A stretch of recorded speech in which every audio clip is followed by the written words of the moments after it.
He was cut from his basketball team and it served as the fuel to his success. No, this ain't the Michael Jordan story, but it's something similar. Imagine being invited to a party and then being kicked out of the party by the very person who invited you. How would that feel? Well, let's tell that story today.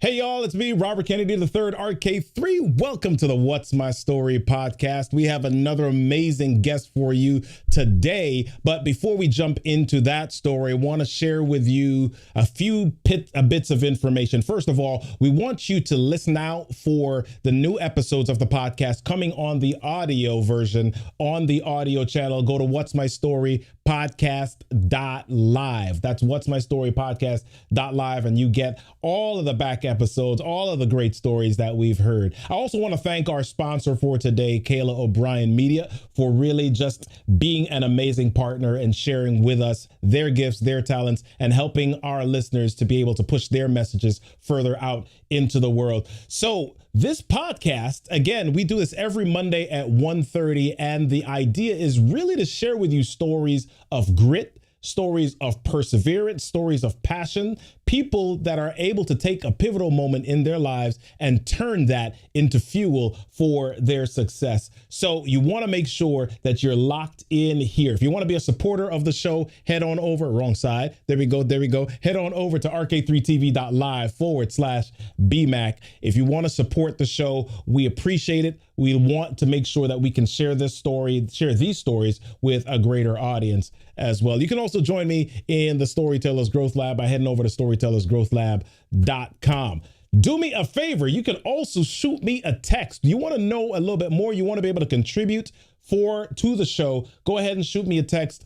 410-936-4049. I promise I'll answer personally. I do. I want to connect with you, my people, because I love you and I want to connect with you personally. So send me a message, 410-936-4049. Today's guest is awesome, amazing, fabulous, because we only have fabulous guests on our show. We want to inspire you. So today's guest is Coach George Rice, and he is the voice of reason, a charismatic disruption that challenges each individual and team to objectively measure their performance, master their process, and manifest their plan. Coach George Rice is an educator. He's the author of Rebound For Success, 5 Ways to Turn Adversity into Your Accomplice. We're going to talk about that today. And his mission is to turn learners into leaders and leaders into champions. Coach Rice, welcome to the show. What's happening, my friend? Hey, Doc, what's going on? Listen, as that Robert Kennedy III, I just need to know who to make the checkout to. You did such a phenomenal job with the intro, man. I feel like I need to pay you for the endorsement, man. Well, listen, man, you've been putting out good work. You've been doing amazing work in the space. So you deserve the props and the kudos, man. So thank you for spending some time with us today, man. I really appreciate it. No, thank you for having me. It's an honor and a privilege. And again, it's so funny how you and I have been connected really probably in the last year. Yeah. In a space. So no, I'm honored, man. I'm excited. I'm excited. Let's go. Love it. So listen, your story, I mean, I want to have you start from the beginning, but I want to have you tell us a little bit about yourself before that. So tell us a little bit about what you do now. Who is Coach George Rice? How do you serve the world? Coach George Rice III, I am an educator by DNA, not just by training. Born and raised in Toledo, Ohio, which is Northwest Ohio. Shout out to the 419. Born and raised there. Come from a family of educators, honestly. Well, my mother and father both started their careers after college. They were college sweethearts. They started their career they started their careers as educators, teaching middle school. And my grandfather, George Rice Sr., was a baseball coach for years, and so Wow. being an educator and a coach just kind of came naturally. My father coached me, and then it just kind of I got bit by the bug, and so one thing as an educator that I've really the biggest lesson that I've gleaned from the amount of from the number of students that I've worked with from middle school to high school to college to even students who are in graduate school is they all taught me lessons that helped me raise my children. Hmm. So I'm super grateful. And I tell people, I graduated from college back before electricity was invented in the 90s. And and so um I always tell people I feel like I never really graduated from college, which is great. Yeah. Because again, man, I'm 137 years old. And Yeah. Of but course. I feel like um I've graduated, but I never really is that the work that I do with the young people that I work with, and even the teams of people that I've worked with, it still fulfills me. It still challenges me. It's still the one of the first things that I think about when I wake up. And so I always said that I wanted to make sure that my life was filled with stuff that I Hmm. enjoyed and that I looked forward to, even the good, the bad, and not so attractive, right? And Yeah. so being in this particular lane has continuously brought me fulfillment, joy. Um, and again, I think once you have joy, there's no limit to where you can go. And you talk about revenue. There's no limit to what type of lifestyle you want to have and Yeah. leave for somebody else to actually say, okay, this person provided a valuable service. So I've been a coach for 20 years, coached basketball for 20 years. So, Yeah. people say, are you a life coach? I'm like, well, no, not really. I've coached basketball, but I tell people I stopped coaching basketball about 10 years ago. Yeah. And I realized I've been coaching character the whole time. Wow. Basketball just Wow. happened to be the vehicle and the platform. Wow. That's awesome, man. So one of the things that you shared with me in the notes prior to this episode is how you got involved in coaching, or one of the things that made you decide to get involved with coaching was an experience that you had in getting cut from a basketball team. Tell us a little bit about that experience of being cut. Absolutely. I went to St. Francis High School in Toledo, Ohio, all boys Hmm. Catholic school. Was known for their academics as well as their all of their sports, but specifically Yeah. their basketball program. It just so happens that it was less than a mile from my house, and my dad was like, "No, you're not going to public school." So, but I saw a lot of my older brothers and god brothers and cousins that went to St. Francis and were able to really have a good balance. And so, senior year, it just so happens the varsity coach is subbing in one of my classrooms. And Right. so he says, my nickname is Chief. He says, Chief, he says, hey, after class, I want to talk to you. I said, okay, great, coach, no problem. And mind you, I played in the program, prior years. And so senior year, I got cut my junior year. They were trying to keep more seniors. Understood, no Yeah. problem. And so what ends up happening is after everybody, mind you, this is the last class of the day. He said, hey, I need to talk Yeah. to you. I said, oh, great, no problem. He said, hey, how was your summer? I said, coach, it was great. How about yours? He says, good. He says, well, listen, after Labor Day, our conditioning and open gym are going to start. I would love for you to come out and work out with us. I think you'd be great. This is your, in other words, this is your official invitation to come Hmm. out and, get, is a personal invitation, right? Yeah. Cool. So I'm excited. I'm like, okay, great. I'll go home, tell my parents. They're super excited. Have a great Labor Day weekend, whatever. Get back, boom. Go to open gym, go to conditioning, never miss a session. Comes time for tryouts. And Hmm. so there were several guys that I played with, some guys that played football and basketball. So some of the football guys were late coming in. And so ultimately, myself and three other teammates of mine from JV, we tried out. And so about 75 guys tried out first few days. You had 4 or 5 days to try out. About 75 Hmm. guys came out the first day. So of course, after the first day, they cut about 25 guys. Right, we're right down to 50. So the next day, after the second day, they cut about another 20, 24, but another 25. Right. So then the third day, they're going to cut probably another, however many more. And by the end of the week, you'll know who made the varsity team. Right. So we get down, and it comes down to the fact they knew that they were going to keep 14 guys. So it comes down to where there were about 17 or 18 of us left, right? Matter Hmm. of fact, there were 17 of us left, 17, 16. And so one of my teammates, Tony Mossing, boom, he gets the axe. The very next day, a guy named Nick Kuda got the axe. Now, Nick was a phenomenal shooter. Tony was Right. more known as a defender, right? I was a point guard. I'm still a point guard. I still feel like I got game. So, I was a point guard. So I said, okay, they don't have many point guards on this team. There was a guy who had been playing varsity in front of me, 3 years. So I was like, okay, at least I just want to make the team, right? I wasn't Right. expecting to be a starter. And so, they post a list after every tryout or what have you. And so it just so happens after this last tryout, the following week, because they said, no, you guys come back. We want to make sure we're making the right decision. So Right. after that particular tryout day, the list was posted outside of coach's office. Hmm. So I go and I read everybody's name on the list, and my name was not on the list. Wow. Wow. So I'm like, okay, coach is in his office, and I saw he didn't have anybody in his office. Boom, make a beeline. Hey, coach, can I talk to you? Sure.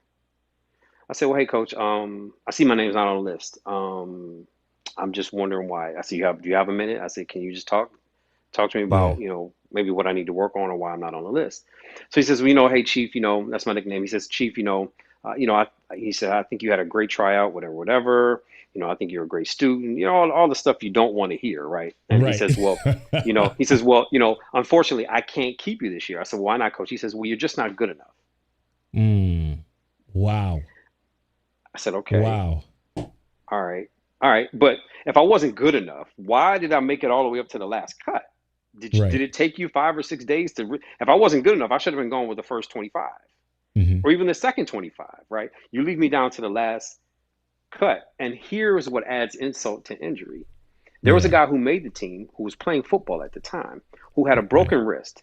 He never Mm. tried out for the team, but he made the team. Wow. Wow. Clearly, I was not a happy camper. So it's November. If you've ever been to Ohio in November, it is pretty cold. And growing up in the household I grew up in, we were always Yeah. taught, okay, when you leave the gym, you better put dry clothes on and a hat over your head. I was so pissed. I literally just said, okay, thanks, coach. I grabbed my stuff. I walked home.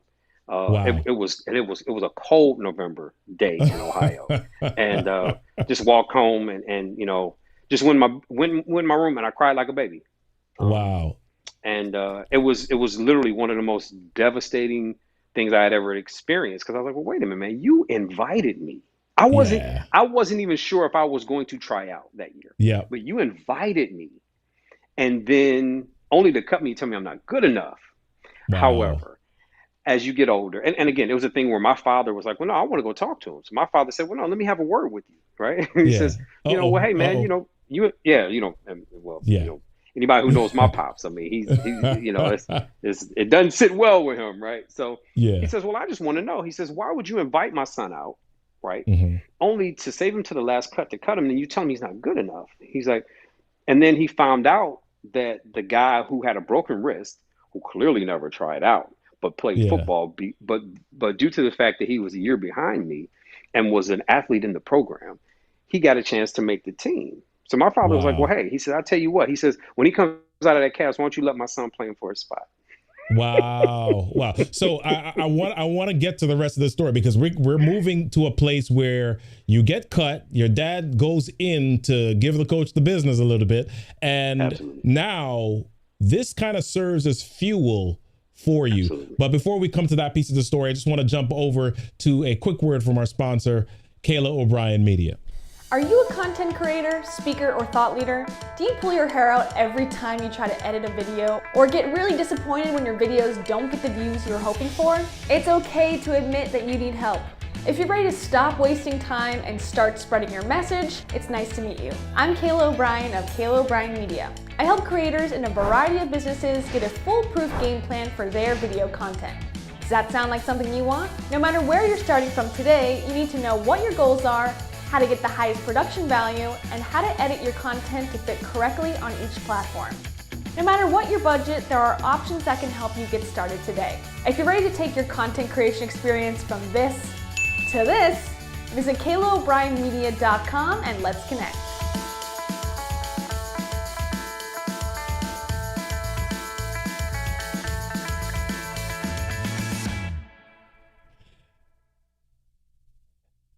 Kayla, thanks so much for that. Listen, if you are a content creator, if you're a speaker, if you are somebody who needs video in your business and you want to make sure that you're not having to do it all yourself and your stuff is on point, make sure that you contact Kayla O'Brien Media. Let's get back to the story with Coach George Rice. Coach, so you get cut from this team. Yes, sir. To a dude that has a broken wrist that didn't even try out. And it's a true story.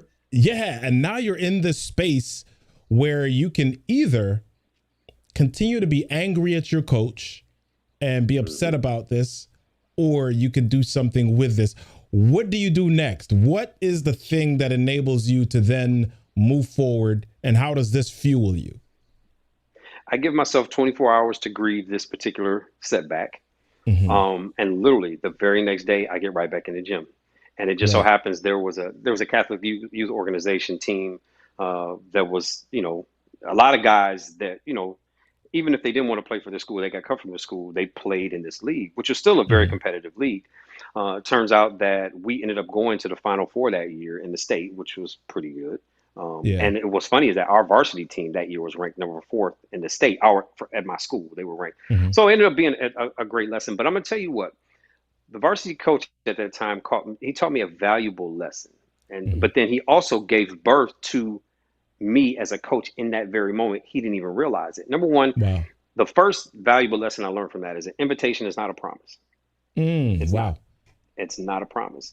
And knowing that, I realized that, we can be invited to interview for a job, but that's not a promise that you're going to get the job. It's just not. And so one thing I also realized out of that was that I said, if I ever coach, when I have to cut a player, I will never tell them that they're not good enough. Because it rang in my ear, you're not good enough. You're not good enough. You're not good enough. I was like, that's not something that you tell someone. There's a way more diplomatic and charismatic way to tell a young person that, hey, we just can't use you in this particular season for this team, right? It's and again, he didn't know. He just figured, okay, well, you can take it, but you don't realize what type of impact that has. But in essence, ultimately, every player that I've ever had to cut, I've never told them that they weren't good enough. I would say, hey, in the future, you may want to work on this. You might want to work on this. And what I would do is I would actually give them a list of things, because we evaluated every single player, the players that we kept, and the players that we didn't, and the players that we cut. So what I did was created a metric for them to actually look at. Hey, here is what we're looking for at this stage of the game. If we don't feel that you have a certain amount of proficiency in this particular skill set, then we can't use you for this team this season, right? But you're more than welcome to come and ask questions. If you want to come to practice, all my practices are open. I never shut practices off to students or parents. And so I was like, there's always an opportunity for you to grow and learn and know what my student athletes are learning. And so even though I was clearly devastated at 17 years old, I didn't realize the favor that he did me, because he introduced me to a world and a ministry that I've never grown tired of. And I realized was going to be a platform for me to not only teach, but to learn. And so as I work with teams, as I work with student leaders, as I work with athletes, as I work with even professionals, I look at it from a team aspect, because unbeknownst to most of us, we're all a part of a team, whether we realize it or not. If you have a family, you have a team, period. You have a role in your team. Like I grew up, I grew up one of 7 grandchildren on my father's side, and one of 8 on my mother's side, on my mother's side of the family. And, being the youngest I was the youngest for a while. Then there were 2 more cousins that came after me a little bit later on. I realized what my role was. But even in that role, there are times I look back on my childhood and I realize what my role has always been. And because I was the youngest, in the pecking order, the youngest is never allowed to speak first or very long. So Right. as a result, I realized that my superpower was listening. And Yeah. most people, yeah, everybody's going through a shy stage, and most people don't realize. They say, "Well, you're a communicator, you're a speaker, you're a coach, you're a consultant." I was like, "Yes, I am." I said, "But speaking and coaching is not necessarily it's not my first superpower. It is a Hmm. superpower, but it's not my first superpower. My first superpower is listening."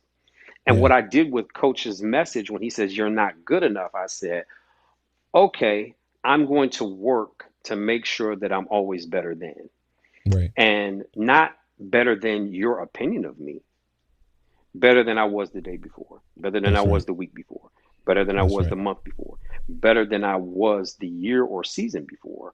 And so, I've forgiven him. And let's just be honest.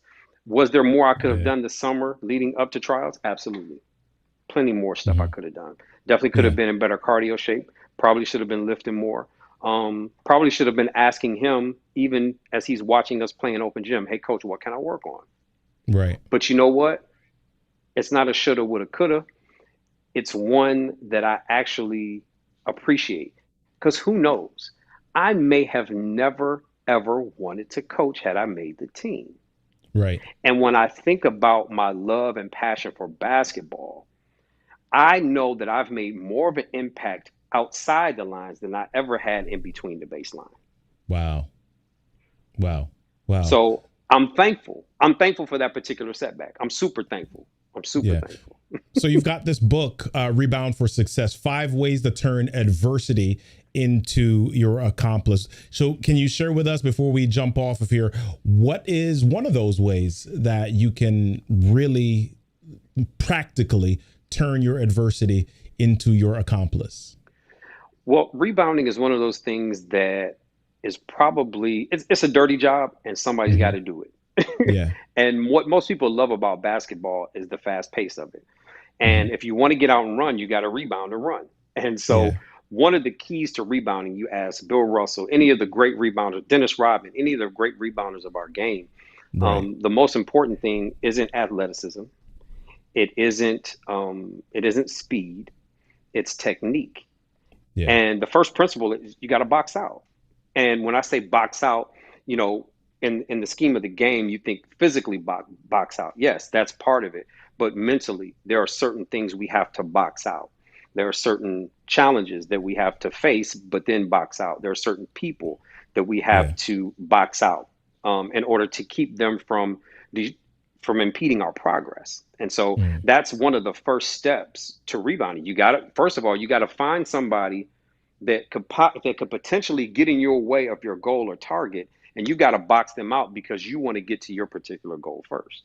So Wow. knowing who to box out, knowing when to box out, but more importantly, knowing how to box out is the first fundamental principle to rebounding.